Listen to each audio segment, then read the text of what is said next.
Hello, check, check, check. Hello.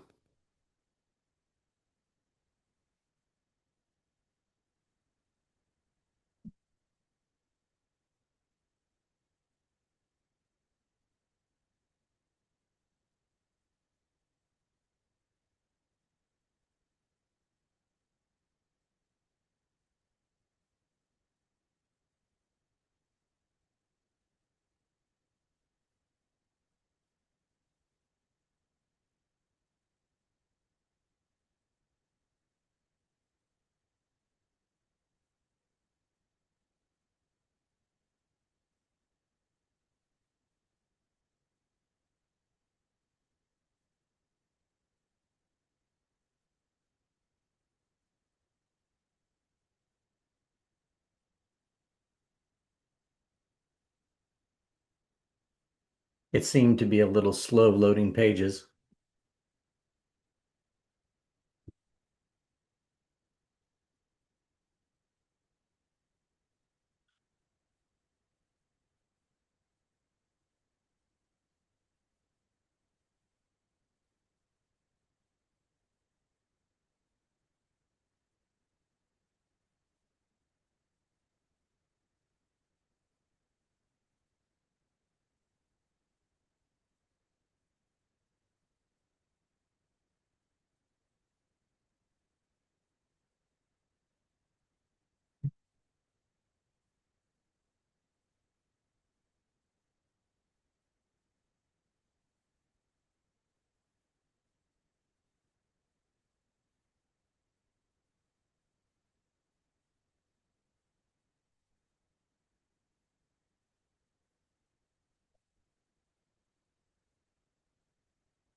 Hey, Jenny, good morning.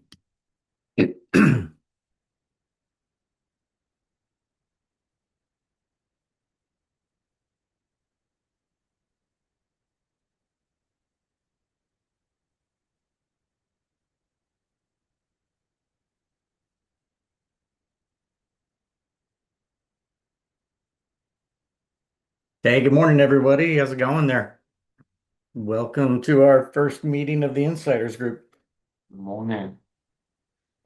Wait, Everything loaded up in your, everybody having any system problems loading today by chance with ServiceMinder? I noticed mine was a little bit slower. Anybody having that issue? Yeah, we're having an incident. It's running slow right now for All a right. database Well, thing. okay. Well, Same. I had somebody reach out to me already from another company asking what the issue was. So hopefully everybody will get on and we can zippity doo dah on forward. You guys probably all know me. I'm Tim. I got Jenny joining us. She is the, what do I call her? I think I would call her like the ServiceMinder Jedi. She pretty much is the I like that. person. I think she knows probably more than anybody on this call. I know I've used it for a long time in my business, but Jenny is probably one of the people that I go to when I'm stuck for help. So really appreciate you joining with us, Jenny, for sure, for sure, for sure. Um, the goal of the meeting here today was to try to free up some of the supports back and forth conversations to get kind of some direct access, anything that I could handle, anything that Jenny might be able to handle. This is for everybody who's already subscribers in the system. So appreciate everybody taking time out this morning to jump in with us. And so a couple things I could just open up the floor right away if there's anything that Jenny wants to share with us about what's going on or any questions anybody has. I had a few things that I know I could cover for us, some things I wanted to share, some stuff I'm doing. So Jenny, let me just throw it over to you real quick. Any thoughts about what we might be experiencing as far as how long some of the latency might be going on right here? I was actually just checking to see what our latest status update is. So I know the team noticed it less than an hour ago, and has been actively working on it. But I don't have all I know so far is that the CPUs were maxed out. So I was trying to see if I had a little bit more info. So I'm going to keep an eye on the on our status page and just see if I can Cool. find Cool. out more. But they're actively working on it and trying to get it back down as soon as possible. Everybody needs CPUs. I think with all the AI, puts a heavy load on all of the stuff. So you can never have too many CPUs, I'll bet you. Yep. So cool. Eaton, did you I know Courtney had a question she had reached out to me this morning on. Why don't I throw something just over to her real quick? Courtney, I don't know if you just came in, but Jenny was sharing, the servers just have a heavy load on them today. So just be patient on your page loading up probably would be the thing there. So but yeah, Courtney, why don't you go ahead and throw your question out you had to me. You were having some issues we were working through last week on trying to post payments. I think you were using your ServiceMinder primarily for creating proposals and doing invoices, not as much scheduling, but you were having issues where you were feeling that the progress payments weren't necessarily being either posted properly or sending not the best forward client facing message to them as far as how it looked like what they'd already paid on deposits. Did that kind of summarizes what we were talking about? And I think you had something you were having a question about this morning. You emailed about progress payments. Yeah, so I want to create progress payments for my clients because the projects last a while, so they have to make more than one payment. And I want the amounts to I want the invoice to reflect like what they've already paid and it's not doing that. So I don't know what to do. Like I don't know if I have to merge the invoices and so I just kind of lost on that. So I'm thinking possibly if you shared your screen, I know Jenny or I could probably try to jump into the back end of things, but it probably would Okay. be easier with the screen share. Would Yeah, that be right, Jenny? Probably so. Yeah. Okay, Yeah, yeah. that'd be good.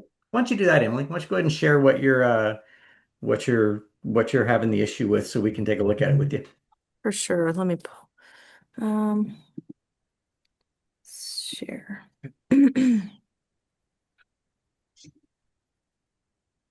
Okay, let me know when you can see my screen. Not yet, but Not I'm sure yet. we will. Mm. Oh gosh, I didn't click share. I'm sorry, guys. That's okay. We'll get you. Story of my life. Okay, how about now? It says you've started. There we go. Now we see it. Okay. So this is a client right now, um, that I want to create a progress payment for. And so uh, if I create an invoice, it doesn't show that portion that she's already paid. So this is the proposal that you created for them, right? Can you scroll down so we can see this is the $24,000 one? Is that right? Hmm. Okay. And also another weird thing is I added up unless I added it wrong. The total and the two change orders. Oh, never mind. Sorry, I did do my math wrong. Okay, sorry. Um, yes, I have a couple change orders. I have three change orders in here for her that don't, when I create an invoice, they don't show this. They don't like pull through. So I'm just curious if they need to be merged. Jenny, why don't you jump in and help on this one right here? Mhm. So a couple of things with change orders in particular, you have a few options of how to handle it. Um, if you go to maybe click on the one for 429 that's just accepted and not invoiced yet. Oh, sorry, which one are you asking? Maybe click on the one that's dated 429 that hasn't been invoiced yet. Click the link on the date right there. That date has a hyperlink on it. Sorry, your pictures were in the way. 429. Okay.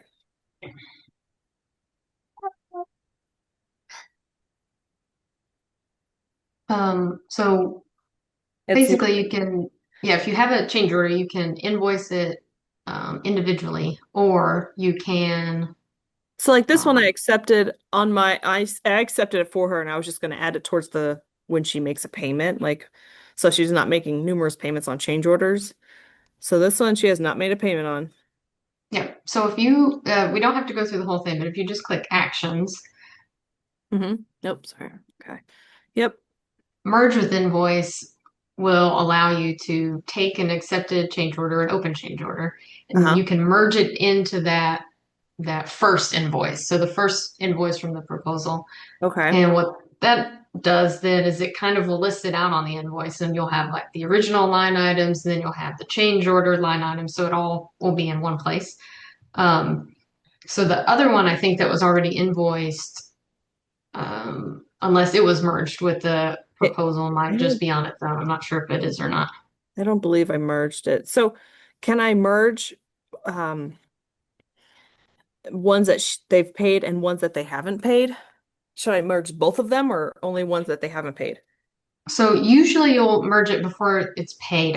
If I'm remembering correctly, there's some limitations. Once an invoice has been paid, I don't think you can merge it anymore. If I'm remembering Okay. correctly. Okay. Um, I think I'm gonna have to switch my Wi-Fi's. I'm sorry, guys. Oh, there it goes.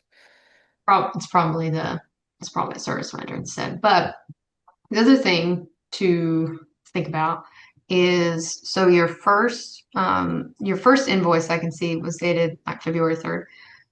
So you kind of have two options, I guess, when we're talking about progress payments. Is some people will do like a partial invoice and say I'm going to invoice for 25% or whatever, and that'll be paid in full, and then they'll keep invoicing the rest of the proposal kind of in pieces like that, and each one is paid individually.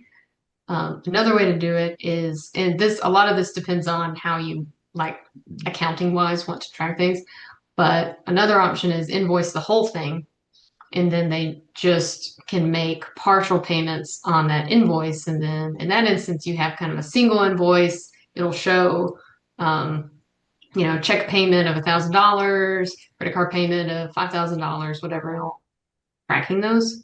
So there's sort of two ways to do it. Change orders, you can have them invoiced separately or merge them into the main invoice. So there's kind of a few different routes. So it sort of depends on your own accounting preferences and how you want that to be presented to the customer. Okay. Does that make sense? Yeah, I mean, I would rather tell them what to pay, how much. Mhm. What you can do, if you want to click on your main invoices from February 3rd on Invoices the February 3rd. Okay.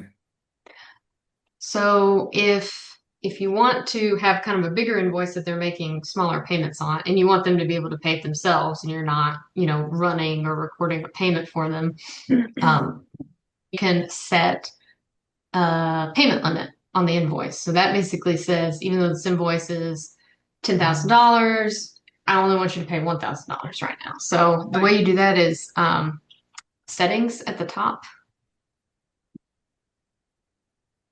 And this is something that you have to kind of update over time because it'll continue to limit it. But basically, where it says total payment limit, you can designate your progress payments. So you could say $5,000. So they Uh, get the invoice, and even if it's for 10,000, it'll say payment due 5,000. They make a payment, it does that amount.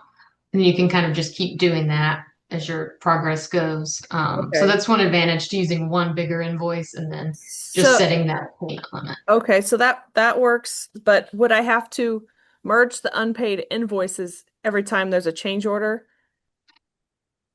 Would it Yes. work? Generally, if you Okay. have change orders, if Okay. if you want to have them paid separately, that's totally fine too. But I think merging them in that instance would probably make sense.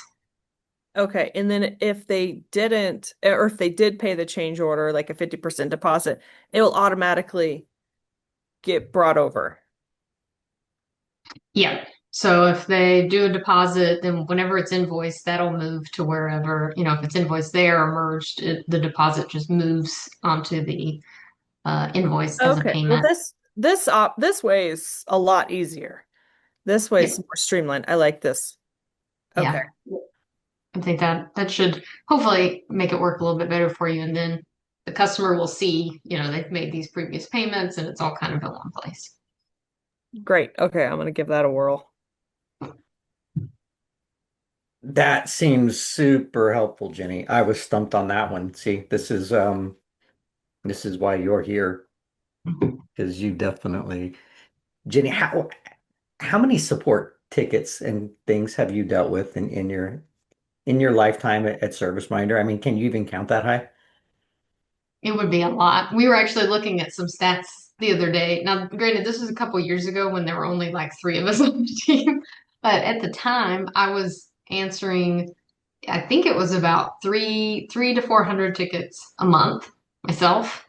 Um, so calculate that over the span of a few years. Now it's gone down some as the team's grown. So, but there was a time when it was thousands. So, I mean, at this point. I don't know Yeah. about 10,000 might be pushing it, but Yeah. 6,000, something like that, probably be possible. I know you've helped me in quite a few jams, so I really knew you'd be the best person to have on this call because Courtney was stumping me with some things that we use it in our service business, and a lot of times ours are just one-offs, proposal, job done, invoice. So definitely helping expand, I think, all of our insights on all that stuff. Courtney, do you have um, any other things that you want to go over? I know you have been Yeah. working I hard on big tickets here. yeah, I do have another one. Is like so recording payments, like if they give a check and it sometimes like I've noticed that it pulls through from my QuickBooks onto ServiceMinder, but sometimes they don't. So what's the best way to record checks? You can, so there's kind of two ways to do it. You can just record the check payment in ServiceMinder, on the invoice, click add, select check. You can write the check number in there and everything. Or if your QuickBooks is connected to your bank account, the payment's coming in that way, then it will usually import back into ServiceMinder. Generally, we'd recommend just adding it in ServiceMinder initially, and that'll sync over to QuickBooks as well. The only time you run into issues, and this is kind of specific usually with checks, is if you record it in ServiceMinder and it syncs to QuickBooks, and then a payment comes in through your bank account separate into QuickBooks and you're importing payments from QuickBooks to ServiceMinder. So sometimes it'll send the check back because we can't see that it's the same payment, if that makes sense. Because we're connected to QuickBooks, but not your bank. And then your Right. bank is connected to QuickBooks, but not to us. So that's the only time that with checks, you might run into a duplicate where it basically in ServiceMinder it thinks there are two check payments. So you just delete one. It's not a huge deal, but I have Okay. seen that happen before with checks in particular. Okay. Yeah, I don't get checks too often, but sometimes the older people like to pay the checks. Save some fees, I guess. So Yeah. Okay. All right. So yeah, I'll just record it into the invoice and okay. Yeah, yeah, those are my biggest things right now. The merger and recording payments and yeah, progress payments. Yeah, I think so far everything else Tim's kind of been able to help me with. Jenny, thanks for that. Emily or Eaton, you guys have any questions that you wanted to throw in there? Curiosity, since we've got Jenny here on the phone and since already we have some time together, Yeah, all of sure. us. I mean, it might be simple things we touched on, but since we have Ginny here, I'll try. So for us, Courtney mentioned this check. So I was just thinking sometimes it doesn't either doesn't sync to QuickBooks or we delete an invoice, but now it's too late. QuickBooks already created this invoice. And so I don't know if there's anything we can do about that. And also, I think maybe it's all matter of permissions. I know I have permission to delete an invoice, but there was something I couldn't delete. There was some things I have to just reach out to you guys to delete. Well, what are those and what's, I guess that's the first question. I'll start there. so one thing with QuickBooks with deleting invoices, generally deleting something in ServiceMinder does not sync to QuickBooks, as you saw. So if you do catch the invoice after it's already synced, then you do have to delete it in both places. Now, if you were to edit the invoice, that does sync over, but deletes are one thing that we don't push over to QuickBooks. We just don't have that kind of mechanism in place. Um, but then for, payments and things that don't sync over, it kind of depends on if it never syncs over, then it could be a settings issue. If it's just really delayed, that unfortunately does happen. Sometimes the QuickBooks sync is really fast, and then sometimes it takes a few hours depending on how many things are syncing and how QuickBooks status basically is working that day. So it's on that one, it's sort of a case by case basis. We just have to check it individually and see, oh, is something going on that's causing it to delay? Or is there something actually set up that for this? There are payment methods you can say don't publish to QuickBooks. And so if it never publishes to QuickBooks, that might be worth checking out to see if Is that that's disabled. wasn't there like an error? I think it says a few times.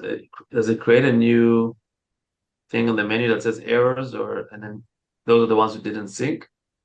Yes, so if there was an issue like with it trying to sync and then something happened, it will give a QuickBooks error back, and then you can see that, and then usually it kind of depends on the error. Sometimes it'll tell you what the error is. Like often it's tax rates. It's probably the most common error that pops up if there's a missing tax rate in QuickBooks, and so it can't map it. That's the most common one. So when something like that happens, you can figure out, okay, it's the tax rate, I fix it, and then you retry it and then it'll go over. But if it Oh, never syncs it, like never attempts to sync, then we wouldn't have an error, which is when it might be a settings thing. okay. And then I realized an invoice is something I can't delete. I can void it. I can delete Hmm. an estimate, but I cannot delete an invoice. Is that on purpose? Um, Generally speaking, when you first sign on to ServiceMinder, we have almost everything that's a delete denied just out of the box, and then kind of case by case also on users over time. Um, if someone really wants the ability to delete something, then we can grant it. We just always have to give a disclaimer that when you delete something, it's really gone. It's really, really gone. And if you want it back, we usually have to do a restore in the database and it costs money. So it's like, that's why some people ultimately say, never mind, we'll just ask you to delete things if you need to, because you can accidentally delete the wrong thing and then, you're kind of stuck. And then, Jenny, there's also that potential that if you had other people running your business for you, somebody could go in and delete proposals and invoices and actually embezzle money from you, and you would lose your ability to kind of track that, what was going on. Yep. And you wouldn't know because there's not an alert unless you just knew that something existed and now it doesn't. And Right. then you could try to investigate. But yeah, we Back in usually have deletes just denied out of the box to be on the safe side. But So if they wanted to have delete privileges, they just need to put something in writing via the help ticket, so we've got it documented down the road. So if anything ever does go wrong, legal department's got their tail covered, and everybody knows that chance for expenses to have it restored, chance for loss if anybody embezzles, that kind of a deal. yep, exactly. So just put in a ticket and specify that you're asking for this, and then we'll still usually give the disclaimer, hey, if you delete, it's really gone. Um, and at that point, then it's recorded in the system, and we can turn those on. But it's definitely, like I said, case by case. Usually, only like one admin in the office or something might have it turned on, and nobody else. Yeah, exactly. I mean, if anything, I'll just have it myself just in case, and that's it. Okay. One more thing that always been for us a little bit of an issue, or maybe just ignorance on how to set it up in terms of also this and QuickBooks. But we do mold remediation. Okay, so most of our revenue comes from mold remediation services, as we defined it, I believe, in QuickBooks.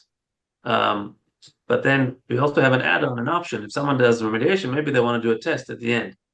So Mhm. we put it as an option so they can click on it. It's very convenient.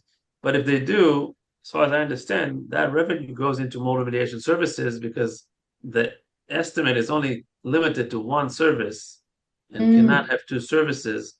Now, hmm. so that, if I want to add more services on one estimate, I just can't do that. Also, I don't want to send just multiple estimates for the same thing.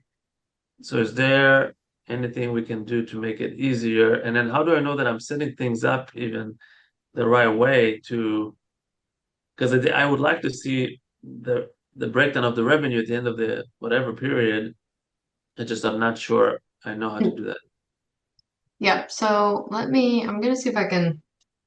We have a very small blurb written out somewhere in our help section about like income accounts, but so I'll try to find that and put it in the chat. But basically, with I think in income account, I think that's the right term in QuickBooks. Like you said, mold remediation service will go into that revenue stream. So with parts, well, with services too, but parts and services, when you very first set up your ServiceMinder and you have your parts and your services, if they already exist in QuickBooks, so let's say you already had all these set up in QuickBooks and they were already mapped to an income account, then the first time that you invoice any of those from ServiceMinder, it'll just attribute to whatever is set up in QuickBooks. If they aren't, if they're brand new, then you can actually, on the service or part, designate which income account you want it to go to. That only applies the very first time it syncs over if it's not already set up in QuickBooks. But um, it sounds like the problem you're running into is that the you don't want the part for mold remediation to necessarily attribute to that if there's a different service line. Is that right? Because the service line you want it to go to its own, correct? Right. Yes. Okay. I need to double check on that. This one might be one I have to follow back up on because I know that there's a setting that has to do with basically allowing it's still set up as a service and parts, but it sort of allows the parts to sync over sort of independently. But I am trying to remember where that setting is. It might be one of those that you have to turn on the main level and then again on the service or part. So I'm gonna make a note to send you the info, but I looked at something like this pretty recently, and I can't even remember what the setting is called, but there is a setting that should allow it so that they'll sync to their own independent ones. But Okay. I'll find that and can get the info to you. Thank you. And then since I don't remember what came first, the chicken or the egg at this point, I don't know if I had it on QuickBooks or I did it on ServiceMinder. I feel like it might have been a little bit of both. Is Hmm. what's the best way for me to like really, you know, clean house and like Hmm. start over, or if I want to add a part or a service, where should I do it, and how do I? Is there like a tutorial, a video, or something? I'll check on that. We might actually have something in our parts set up that like part of the video might be for that specifically. Most cases we say, set up things in ServiceMinder first, but I will say in this instance with income accounts, generally you actually want to do it in QuickBooks first. So if you need to clean up your mapping or anything like that, make sure the parts are going to the right one. We generally recommend that you do that in QuickBooks first because, like I said, we will, when anything syncs over, we look at what is set up in QuickBooks. So usually if you have to fix something, it's on the QuickBooks side where you have to fix your mapping or whatever.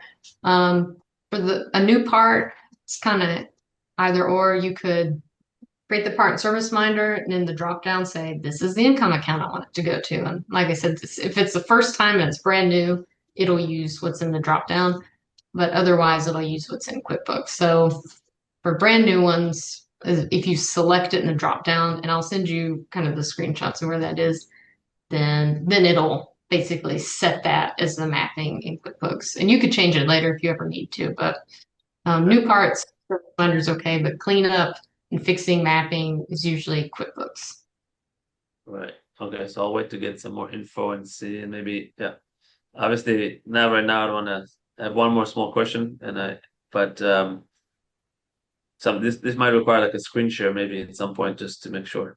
Um, and then one more thing, is there a way when we schedule an appointment, then it automates because it talks to our Google Calendar and it creates the activity there. Is there a way for me to change how it's looking there, like the default verbiage or things like that on my end? I want it Mm, to look a certain way or pull in more information a certain way. not currently. Right now, it's sort of hard coded based on like service name and contact name and all that. Um, I know that we are making a lot of updates to our calendars and things like that this year. I don't know off the top of my head if that's something that you might be able to actually customize, but I can certainly ask the team to see if that's going to be included in it. But we're making some updates to the calendar in general, but I don't know about the syncing, like the calendar integrations. But But that'd be great because right now we create it and then we go in, we edit a bunch of different things in there. So it's a lot of extra yeah, work that would be great if we were able to customize that. I Eden, will check up. Eden, can I ask a clarifying question? You're talking, you sync up, you use the feature to sync up each individual technician's Google Calendar to your ServiceMinder calendar. Is that what you're talking about right there? No, when I schedule an appointment, yes, I schedule an appointment for let's say a technician or an inspector in this case, right? I don't really use the ServiceMinder calendar. So I use only the Google one. But I schedule it on the system so the contact is there so I can invoice it and all that. And then it syncs to my Google Calendar and create an activity. So that's the one and it has its default how it calls the inspection or depending on the service. And I would like to have some ability to change things on that, if that makes sense. So what the fields that map over to the Google Calendar is what you want more details because whenever we see our map overs right now, it'll map over their name, their phone number, the Yeah, address, and then it has a hyperlink back to their right, ServiceMinder. right. So Yeah, and I would like it to take the notes, for example, or also the name of the inspection. We have a certain way we like to put the address on the top as well. Again, if it's customizable, then maybe I can just insert address, insert first name, whatever. I can make it how I like it. It's not a big deal. I'll just No, I think it's great, Eaton. I know over the years where I've asked for things, some things could be done right away. Some things took a little time. Some never made it into the new build outs. But I think that's what makes ServiceMinder really a powerful tool is the developers listen to what we're asking for, and if it makes a lot of sense. Generally, that's things that continue to get improved. So I would always say to anybody on the call, if you think of anything that you're needing in a workflow or trying to hack, like what I was doing with hacking the city geozone colors back in the days, I was having to hack it before those even existed. That was one of the things that they implemented, me asking for it, and now it's part and parcel to the program. So truly, I think we're all not just subscribers to the operational platform, but we are contributors to it. I think that's how we're viewed. Wouldn't you say that, Jenny? I mean, we're not just told to shut up and go sit in the corner and do what we're told. I really think that they want to hear from us ways in which we're using it, how to make it better. So I think even that's really because I've had that same thought myself a few times. I'd be like, oh, I got to drill back in from my Google Calendar back into my ServiceMinder page to see more details about the job. However, I just come to accept it, and I hadn't even thought I should ask for that. So, good question, dude. Great question. I have I want to give Emily a chance if she has questions. I have two more quick things, but let's give Emily if she has any questions before I continue to ask mine. No, I am just listening in. Yeah, Emily is lurking today. She's just kidding, just kidding. But this one might be Oh, useful for totally everybody. lurking. You're right. What do people do here in terms of reviews? Did you automate something in ServiceMinder to ask for those? And also, yeah, I mean, yeah, well, what do people do in terms of reviews? What should we do? Jenny, I can throw in on that, and then just from what we've done, if somebody wants to kind of see that. Eaton, what we did is we created, and I could probably do a screen share on this if you guys want to see what I did in mine. Is that cool? Let me show it to you. Yeah. Okay, hang on a second. So basically, we have created what did I say we do? We can you guys see my calendar view right here? Yes. Okay, so what we did, let me jump in over to my control panel view. You guys all do know you can right click on anything and it opens up a new tab so you don't leave your tab. That's been one of the, I'm a, I have 5 tabs open, which usually I have like 20 tabs open. It's one of the things that helps me jump back and forth real fast. I know I've trained my staff for that, but yeah, right clicking on things is a great key once in a while. It will open up a new path for you. But what you do on that typically, maybe I didn't need to go to control. Maybe I need to be over here onto my onto your drips. And you may see it may show up different in your left nav because I've customized some, but usually under admin, you go over to your drips. And I just did a left click instead of a right click, so it's gonna overwrite this tab. But inside drips, you're gonna really what I've done is I've created two things. Um, I've created the campaign itself, and I've created the trigger. And I think maybe, correct me if I'm wrong, Jenny. I think I probably need to create the campaign and then the trigger, or the trigger then the campaign, right? Campaign for So, like on the campaigns, what I did is we went and made a campaign that was for requesting a review. Let me find this one here. But it was a fairly simple campaign we made. So yeah, here we go. Review request. So we actually fired a company we were paying, I don't know, a couple $100 a month to do this for us. They were doing text messages and emails. They were doing a good job. But anytime anybody would reply to it, I'd get some message that, hey, your customer's replying to us. And I think now people, reply directly to our support email and it comes from us. And I feel like I'm getting better responses from people because they feel it's coming from me instead of some email they don't even recognize who it's from. But anyway, so we have it set up where we do an email send and a text send after the job is done. And my staff asked me to change this. I'm actually going to change this where it waits for about 24 hours because sometimes my staff needs a little time to do the quality control calls. But basically, you set up a step I'd say probably wait for 1 day instead of waiting for a minute, but wait for a day to send your email. And we created an actual, and what we did first, actually, before we even started creating the drip campaign, we went in and created our ad hoc emails. We created an email. I can just show you that one while I'm kind of at it right there. So you're going to create your email that's going to be out of ad hoc, that's going to say whatever, review builder or whatever you title it as. And within that review builder, you've got the ability to set up your email body and your text message body. You guys are kind of familiar with how that works when you're setting up emails in your ad hocs. You guys have all done that before. Courtney, Eaton, Emily? Yes. Okay. So let me find my, maybe it's under email, but basically that, I think that is our very first step, right, Jenny? You create the ad hoc first, then you go into the campaigns, and then you go in and hit your drip triggers. Where is this at? I always try to describe it as like you build it from the inside out. Basically, you kind of do it a little bit backwards to what you expect because you have to select the thing. So email template, drip campaign, then trigger. Okay, so, and I've got so many in here I'm looking to see to actually find that email. But basically, inside that email, you're going to write up, and I can probably even pull up a contact to show it here. Hold on a second. I feel kind of embarrassed that it's not popping out But right. that while you try to find it, I imagine it doesn't have like a one of those. I think it's called Bluebird, one of the services. Like if it's not a good review, you would like to have some, you know, control over it. But this one, I assume you're just going to put a link to your Google page or your whatever you use. So if it's a bad review, you have nothing to do about it, right? Well, what you can do is in the email that you send out to them, you can actually ask them, hey, if everything, I always check here to make sure everything's going well with the job. If something didn't meet up to your standards, here's my direct cell phone to call me on. Yeah. And what it does is it guides them to you directly, Right. So and you're then hoping, yeah.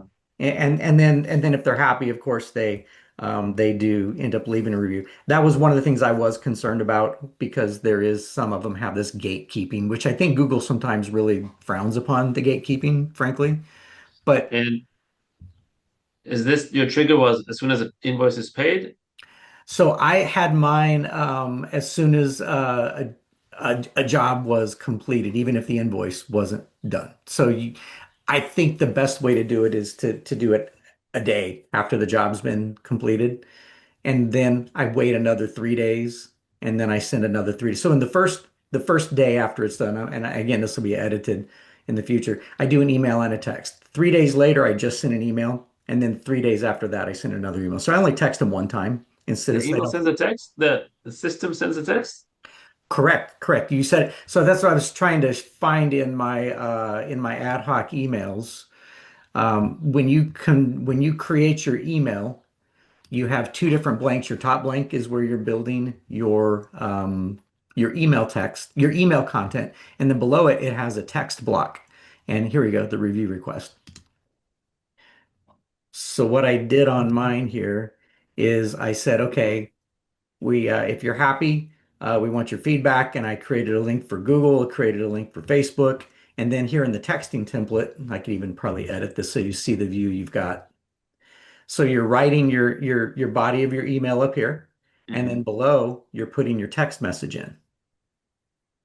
And then what I do is in my drip campaign, I do a call to the review request, and then I do a call to the text. So when I say, hey, send the review email, it sends this. And when I say, hey, send the review text message, it sends this. What number is it going to show up from?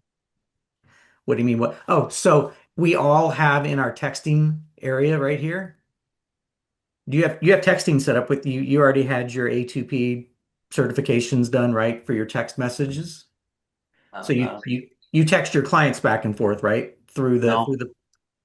So this is one of the most powerful tools I feel inside ServiceMinder is that you can text your clients directly through the platform, and then it keeps a track of all the correspondence. So you can look under texting, or even if you wanted to drill into the client itself, it keeps a record at the client level inside the tabs of all the texting that you've done back and forth with them, as well as all the email correspondence that you've done, right? Because on the emails you can see did they even interact with it or not. The Yeah. texting, you only really know if they actually respond, which is what you see in the gray there. So if you don't have your texting set up, definitely want to set that up because at the texting level right here, go back to this, you'll be able to see my number right here is the 760-313-7515. You will have your own texting number designated. And Jenny, doesn't it auto set up at the beginning and you can just send simple emails to confirm an appointment or to bill or send a link in. And then if you want to do a more robust marketing with it, that's where you have to get the A2P certification set up through the telecoms to make sure that you're not a spammer. But certainly, this is where I have my A2P set up. So when they get that text message, it says it comes from this 313 number. And I train my clients to expect text messages from us because, like in pull back Mr. Cagney, a lot of times we'll send them a text message that will say the worker is on the way. So we always have those set up. Or sometimes we have lists, our task list that will even have it where my staff sends out a text message to them to respond to if they want to get their scheduling done. We send text that say, hey, you've got a confirmed appointment. And then some of them, we even have a text message that goes out that says, here we go, that says the technician is, we tell it, it's so many minutes away and we'll be there for your property. So we train the people to expect to hear from us. And what we've learned is when we train them to hear from us via text message, the people that do text prefer to communicate that way over email. And some of them prefer to communicate that way even over telephone calls, quite frankly. All right. Well, yeah. So back on that, back on the drips, you set that, you build your email and text template. You create the campaign, and then over here on the triggers, you set up your trigger. And you can always jump in anytime, Jenny, if I'm off track on here. You create your trigger to get triggered on whatever it was, a job completed, I think is what my service was. I got a few of these to find. Review request. Which one was it? But basically, I have a review request. Here we go. We can do one even here that's a start. I even got some like automated ones. But basically, you can have it say, hey, when the job gets done, or in some of these, you can even manually do it. I think I even, ours is, yeah. So I set mine up. So here's what you always want to do in your description is what I found was good housekeeping is always put in the description what needed to be done and then what happens. It's a good housekeeping because a lot of times you may name something like here, review request start. Well, what does that mean? Well, okay, Yeah. what it means is when a point, because I could have been when an invoice is sent. Because you can Yeah. change a lot of your criteria, but that's really good housekeeping that I've learned to do. Somebody taught me that, I think, from ServiceMinder at the very beginning. I think it probably was. And that is a great way to keep those, build your reviews. And then what we also do is we have it set up whenever we add a tag, excuse me, when we check off a tag. So I think in my, let me just pull up my dummy account, which is me. We have it set up that you can add a tag to it and it stops the campaign. So since I'm going to text somebody, email them after the first job is done, and then wait 3 days and then wait 3 days. Well, if they respond right away, I built it into my campaign to where when somebody comes in here and adds the tag, where's my tag at? I know I probably have way more tags than I ought to, but it's one of the things that so right here we've got left Google review or left Yelp review or left Facebook review. If my staff adds one of these check boxes here, it automatically ends that marketing campaign. So the customer doesn't get another email 3 days later that says, hey, leave a review. And they're like, these guys are stupid. They know I just left them a review. It's just kind of another good housekeeping to where it seems like it's not AI or a computer or an automation doing this, where it feels a little more personal. So that's some of the stuff I sort of built, um, that I built into mine to try to build up reviews, not overly spam people, and saved myself a couple $100. We could use the integrations like what you were just talking about. If you don't want, Oh, if you want to pay somebody to do it, you can. no, I want to do something again. So I guess we should. I like it. I want to at least the text is something I want to understand how I maybe start using. I definitely want to set up a review after a trigger and connect them. I still don't know how to do it right now after I saw this, but maybe Okay, we can talk about yeah, I think what we'll do is we'll set up for one of our next uh open office hours insiders meeting. We might set up one where we do, some hands-on workshops or something like that, possibly. So it's not just somebody running through it at a million miles an hour, and actually we do it together. That could be helpful because you're probably not alone. I'm guessing that Emily's client with the hurricane shutter company or Courtney may benefit from that. And who knows, as more people join us, because this is the first one, right? This is the first time we've done this. My guess is more people may join and we may do some workshops to help people get the most out of it. Or maybe I'll just make a training video. That might be the best way for me to do it, is just do it with you one time and make a training video for everybody else, or I'll just show it. Yeah, sure. how I built mine or something like that. So Okay. This new view, the Neo, what's it called? Neolite. Neolite. Is this how long do I have? Because we're using classic, we're classic people like that. And how long do I have still? Jenny, that's a good question for you, I think, right? Right now it you can toggle back and forth. It's going to get sunsetted at some point, is what I understood, because there's going to be a lot of features that only can be performed off of the Neolite. Help correct me if I'm wrong or articulate further off of that, would you? No, that is totally correct. And I'm actually trying to remember what our cutoff date is. 'Cause we basically sort of introduced it to some people, gave them the option, and I know that now some of our brands were sort of forced rolling it out in waves. And so I will double check and get the exact. Oh wait, I found it. Supposedly end of June this year. What? That is a date we have listed. So I'll confirm that we're still going with that I mean, because when's this one so sometimes much? they get pushed. I think even some of the benefits that will come from having to learn, like the learning curve is like, if you, for me, one day I switched from PC to Mac and had to go from, my closeout dots on the windows from being in the right side on a PC to a Mac on the left side, and going, from a Windows to find. So it's complex. I know my wife was frustrated at first when I got her to go to Mac. And then now she was like, I don't know why it took so long for me to ever make that switch, and but I think down the road it will be worth it. What I trained some of my staff to do is I said, hey, if it's a slower day, because certain days are slower, I said switch over to Neolite, and on the busy days where you just got to get stuff done, switch back to Classic. But I said get the practice on the Neolite when you have room in your schedule. Don't get forced into it at the last minute when you're super busy and you haven't practiced with it. It's kind of like showing up to perform and never having practice behind the scenes. Yeah, I hear you. Is Yeah, there I any would tutorials or anything about this one?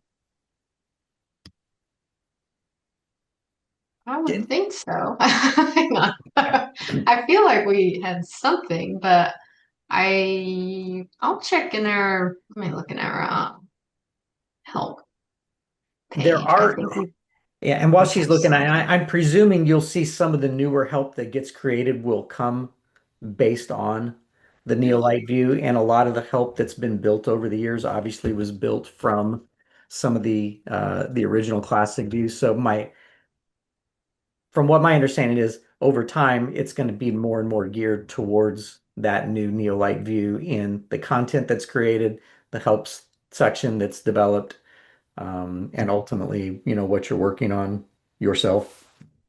Yeah, Yeah. we're working on updating all the like the help pages that we already had lots of screenshots and videos on. We're going through and basically updating all of those. So then you'll start seeing more and more in the help section that's with that. Just added one link to the chat, and that is kind of the main overview of navigating it. Um, Did you see that and again? then I'm just clicking on it right now. Yeah. Okay, cool. It's definitely an overview that doesn't get crazy in depth. Some things are they're in the same place and look the same, and then some things have just kind of shifted a little. We haven't taken anything away, but some things are in different places. And so at first people are like, you took away my maps or, whatever. So if there's anything that you can't find, you can always ask because it's probably just in a new spot. I'm trying to think if very, very few things in control panel were kind of renamed, but those weren't necessarily just for Neolite. It was just in general, like Terms and proposal conditions text. was changed, I think, right? Yeah, exactly. I think it's document text now, something like that. So we've made a few changes like that, but for the most part, all the things in control panel are pretty much the same, but some things moved into control panel that weren't there before. So that's something you might see. Yep, for sure, for sure. Okay. I know we're gonna bump up against our time here in a few minutes, and there's no way I could cover even the things that I was some of the nifty tricks or cool things that I've built. But I think at some point, love to be able to share some of those just about how we've learned how to embed videos into the terms and conditions so it shows up above the fold, helps on some of the conversions, embedding photos into the services and parts, even embedding GIFs that so it looks like a video is in the service and the part. I think those have been really impactful on a lot of the proposals that we send off to people, or even on our online scheduling portal that we're using.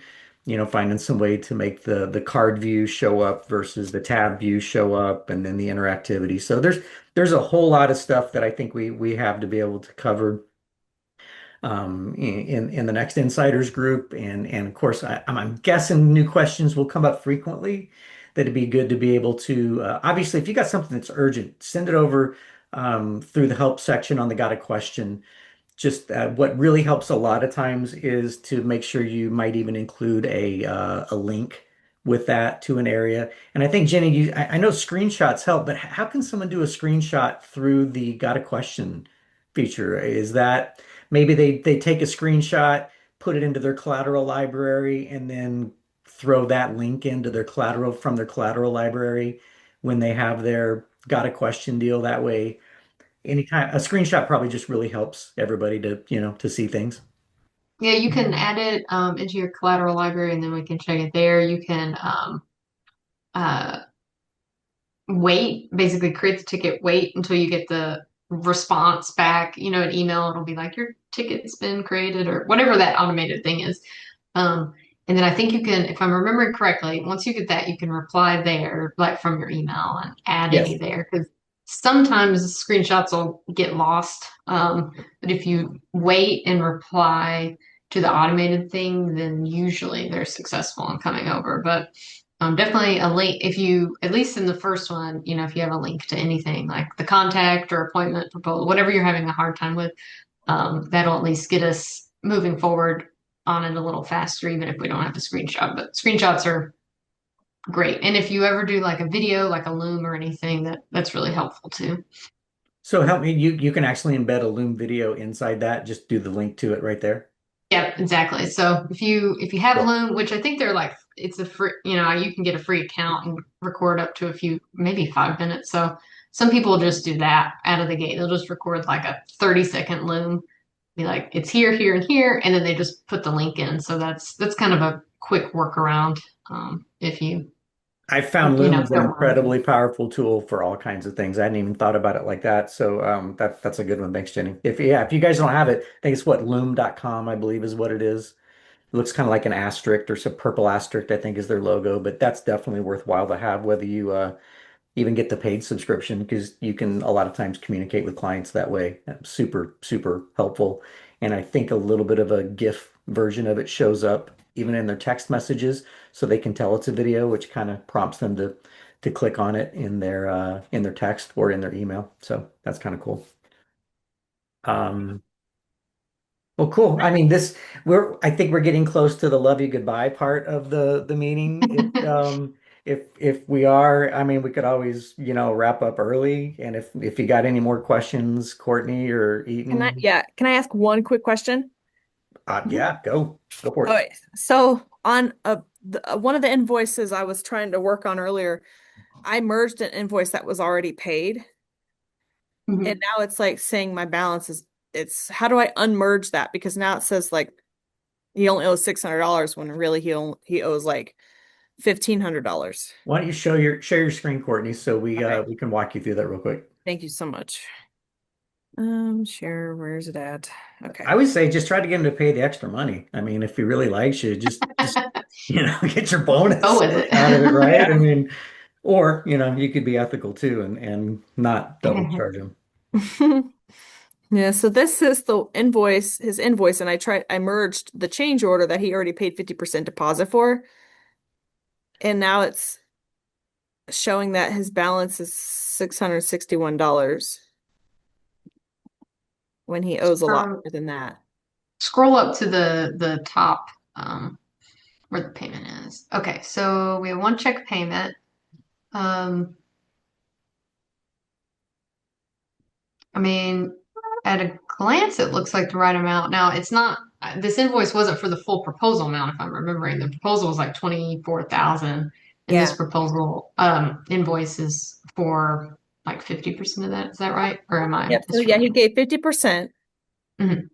and then I was trying to, do a progress payment, and I merged an invoice so he would see it, not knowing now, but I merged an invoice that he already paid 50% for. Mhm. So now it shows that his balance is $661. Which, okay, so that is the amount that was on the change order, right? The change order was It's six, 660. correct. Yes, and he made a $300 payment, 330. Oh, okay. So we're missing that payment. Is that Um, well, I want I don't yes. Yeah, I guess that's missing. But then like if I were to create it, so is that the only thing that's missing? If I were to create an invoice, it just makes it seem like the balance left only is like $661. No. got? Yeah. So that is the balance on this invoice, but if the proposal isn't fully invoiced, like if you go back to the proposal, I'm guessing it'll show like the percentage invoice and everything. Because I think the initial invoice wasn't a full invoice, if that No, makes he sense. didn't Like pay 96%. He's only paid. he's yeah, he's paid 96% of the 51% invoice Oh, is what that's calculating. So it since the first invoice wasn't the whole proposal amount, it was a partial invoice.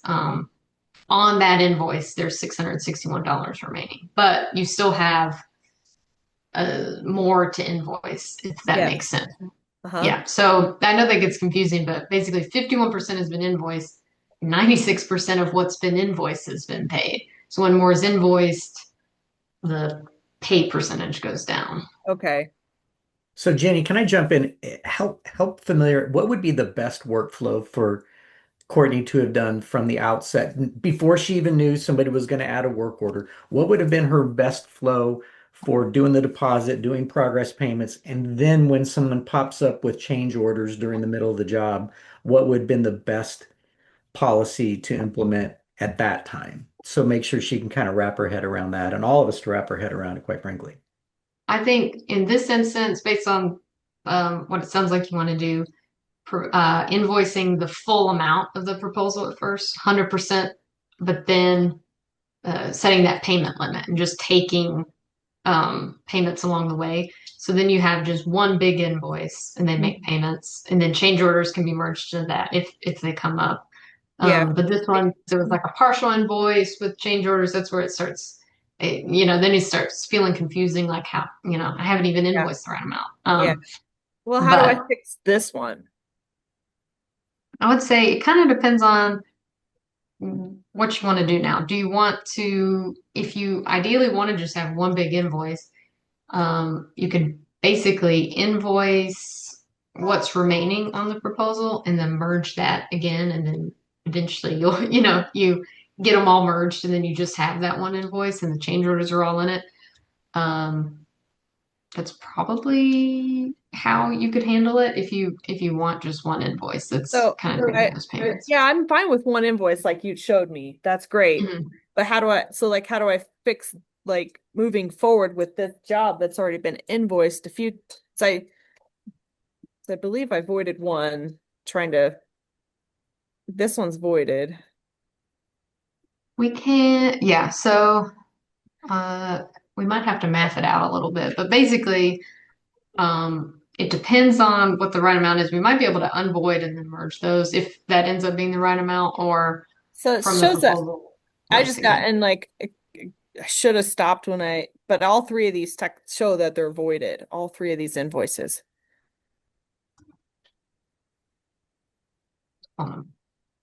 Um, yes, but if you void an invoice, there's still an unvoid option, so you can just unvoid it if you need to. Okay.